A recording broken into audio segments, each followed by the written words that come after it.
കഴിഞ്ഞ ദിവസം കൊല്ലം ചവറയിൽ നിന്നും കേട്ട വളരെയധികം ഞെട്ടിപ്പിക്കുന്നൊരു വാർത്തയാണിത്. സ്വന്തം ഉമ്മുമ്മയെ, അതായത് മുത്തശ്ശിയെ അതിക്രൂരമായി കൊലപ്പെടുത്തിയത് തൻ്റെ സ്വന്തം ചോരയിലുള്ള സ്വന്തം ചെറുമകനാണ്. സുലൈഖ ബീവി എന്ന് പറയുന്ന ഉമ്മയെ കഴുത്തു ഞെരിച്ചാണ് ഷഹനാസ് എന്ന് പറയുന്ന ഈ നരാധമൻ, ഈ ക്രൂരൻ കൊലപ്പെടുത്തി കളഞ്ഞത്. എന്നിട്ട് കൊലപ്പെടുത്തിയതിനു ശേഷം ആരും അറിയാതെ ആ ഉമ്മയുടെ മൃതദേഹം തൻ്റെ കിടപ്പുമുറിയിലെ കട്ടിലിനടിയിൽ ഒളിപ്പിച്ചു വെച്ചു.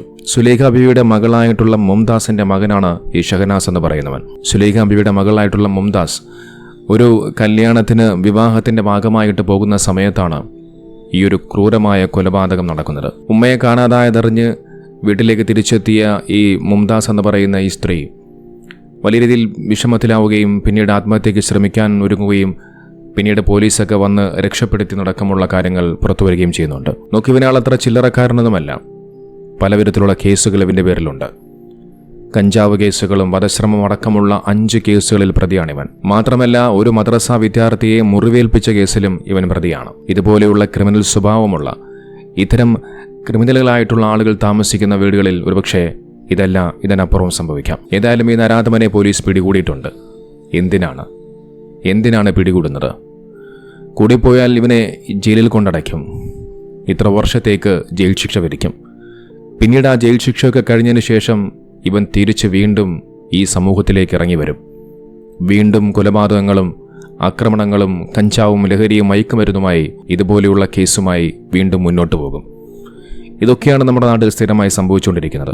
ഇതുപോലെയുള്ള എത്ര കൊലപാതകങ്ങളുടെ വാർത്തകൾ നാം എല്ലാവരും കേട്ടു. നമുക്കറിയാം, വെഞ്ഞാറുമൂട് നടന്ന ആ ഒരു കൂട്ടക്കൊലപാതകം ഒരുപക്ഷെ നമുക്കൊരിക്കലും മറക്കാൻ കഴിയില്ല. തൻ്റെ സ്വന്തം കുടുംബത്തിലെ അനിയനെയും ഉമ്മുമ്മയും അടക്കം 5ഓളം ആളുകളെയാണ് നരാധമൻ കൊലപ്പെടുത്തി കളഞ്ഞത്. നമ്മുടെ നീതിന്യായ വ്യവസ്ഥകൾ സ്ട്രോങ് അല്ലാത്തതുകൊണ്ടാണ്, കർശനമാകാത്തതുകൊണ്ടാണ് ഇത്തരം അതിക്രൂരമായ കൊലപാതകങ്ങളുടെയും ഇത്തരം വാർത്തകൾ നാം എല്ലാവരും നിരന്തരമായി കേട്ടുകൊണ്ടേയിരിക്കുന്നത്. ഇതിനെ തടുക്കണമെന്നുണ്ടെങ്കിൽ, ഇതിനെ ഒരു അറുതി വരുത്തണമെന്നുണ്ടെങ്കിൽ നമ്മുടെ നിയമവ്യവസ്ഥിതി സ്ട്രോങ് ആകേണ്ടതുണ്ട്. ഇതുപോലെയുള്ള ക്രൂരകൃത്യങ്ങൾ, ഇതുപോലെയുള്ള കൊലപാതകങ്ങൾ ചെയ്യാൻ ഇത്തരം ആളുകൾ ഭയക്കേണ്ടതുണ്ട്. അതിന് നമ്മുടെ നിയമവ്യവസ്ഥിതികൾ, നമ്മുടെ നിയമങ്ങൾ കർശനമാക്കേണ്ടതുണ്ട്. എന്നാൽ നമ്മുടെ നാട്ടിൽ സംഭവിക്കുന്നതോ, ഇവനെയൊക്കെ ജയിലിൽ കൊണ്ടുപോയിടും. അവിടെ നല്ല രീതിയിലുള്ള ആഹാരവും ഒക്കെ കഴിച്ച്, നല്ല വണ്ണമൊക്കെ വെച്ച്, നല്ല കൊഴുത്ത്, ഒരു സുഖവാസം പോലെ ജീവിച്ച് തിരിച്ച് വീണ്ടും ഈ സമൂഹത്തിലേക്ക് ഇറങ്ങുകയാണ്. ഇതുപോലെയുള്ള ക്രിമിനലുകളെ തീറ്റിപ്പോറ്റുന്നത് നമ്മൾ അടയ്ക്കുന്ന നികുതി പണത്തിൽ നിന്നുകൊണ്ടാണെന്നുള്ള കൂടി നാം എല്ലാവരും പ്രത്യേകം മനസ്സിലാക്കേണ്ടതുണ്ട്. അതോടൊപ്പം ലഹരി എന്ന് പറയുന്ന മാരകമായ വിപത്ത്, അതിനെ തടയിടേണ്ടതുണ്ട്. തടഞ്ഞില്ല എന്നുണ്ടെങ്കിൽ വളർന്നു വരുന്ന യുവതലമുറ ഇതുപോലെയുള്ള തെറ്റിലേക്കും തിന്മയിലേക്കും നടന്നു നീങ്ങുകയും പിന്നീട് ദുഃഖിക്കേണ്ടി വരുന്ന, പ്രയാസപ്പെടേണ്ടി വരുന്ന ഒരു സാഹചര്യം കടന്നു വരുമെന്നുള്ള കാര്യത്തിലും ഒരു സംശയം വേണ്ട. ലഹരി എന്ന് പറയുന്ന മാരകമായ ആ വിപത്ത് തൻ്റെ കൂടപ്പിറപ്പുകളെ പോലും തിരിച്ചറിയാൻ പറ്റാത്ത വിധത്തിൽ ഒരു മനുഷ്യനെ മാറ്റിയെടുക്കുന്നു എന്നുള്ളതാണ്. ലഹരി ഒരു മനുഷ്യനെ മൃഗമാക്കി മാറ്റുകയാണ്. ഇവിടെ മരണപ്പെട്ടു പോയ സുലൈഖ ബീവി എന്ന് പറയുന്ന ഉമ്മ ഈ ചെറുപ്പക്കാരനെ കുട്ടിക്കാലത്ത് എത്രത്തോളം വളരെയധികം സ്നേഹത്തോടുകൂടി, എത്രത്തോളം ലാളനയോടുകൂടി, എത്രത്തോളം കൊഞ്ചിച്ച് വളർത്തിയിട്ടുണ്ടാകും. ആ സ്നേഹിച്ച കൈകളെയാണ്, അത്രയ്ക്കും കൊഞ്ചിച്ച് സ്നേഹിച്ചു വളർത്തിയ ആ കൈകളെയാണ് ഈ നരാധമൻ ലഹരിയുടെ ആ മാരകമായ വിപത്ത് കാരണത്താൽ അതിക്രൂരമായി കൊലപ്പെടുത്തിയത്. മാറ്റേണ്ടതുണ്ട്. നമ്മുടെ നിയമങ്ങൾ കർശനമാക്കേണ്ടതുണ്ട്.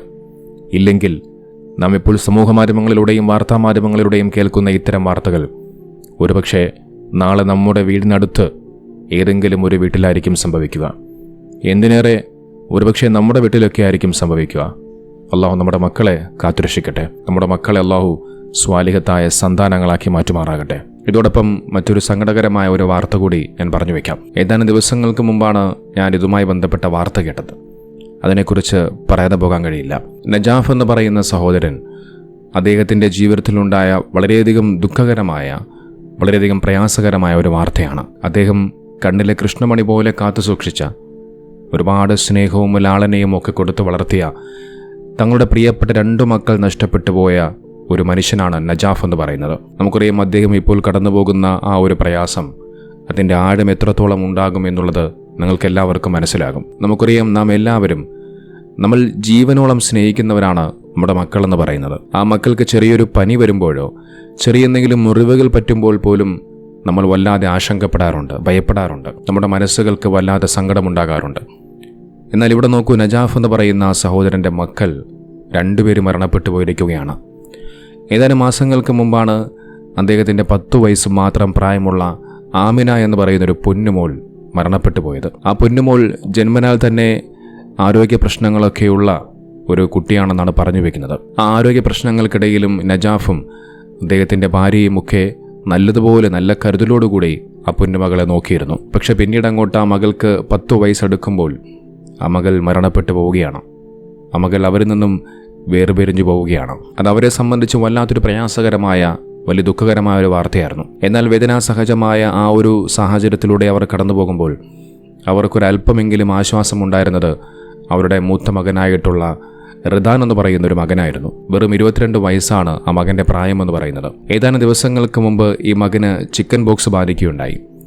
അപ്പം അതിൻ്റെ ഭാഗമായിട്ട് ഇവർ ആശുപത്രിയിലേക്ക് കൊണ്ടുപോകുന്നു. അവിടെ വെച്ചുകൊണ്ട് ആ ചിക്കൻ ബോക്സ് ബാധിച്ച് ആശുപത്രി കിടക്കുന്ന മകൻ ഹൃദയാഘാതം വന്ന് മരണപ്പെട്ടു പോയെന്നുള്ള വളരെയധികം വേദനിപ്പിക്കുന്ന സങ്കടകരമായ വാർത്തയാണ് കേൾക്കാൻ കഴിഞ്ഞത്. തൻ്റെ മകൾ മരണപ്പെട്ട് ഏതാനും മാസങ്ങൾ ബാക്കി നിൽക്കെയാണ് തൻ്റെ മകനും അവരിൽ നിന്നും വേർപിരിഞ്ഞു പോകുന്നത്. അതും കഴിഞ്ഞില്ല, മാസങ്ങളുടെ ഇടവേളയിൽ ഈ 2 മക്കളെ നഷ്ടപ്പെടുക മാത്രമല്ല, അദ്ദേഹത്തിൻ്റെ ഉമ്മയും മരണപ്പെട്ടു പോയി എന്നുള്ള ദുഃഖകരമായ വാർത്ത. നോക്കുക, അദ്ദേഹത്തിൻ്റെ ജീവിതത്തിലുണ്ടായ ഈ വലിയൊരു ദുരന്തത്തെ അദ്ദേഹം എങ്ങനെ താങ്ങുമെന്ന് എനിക്കറിയില്ല.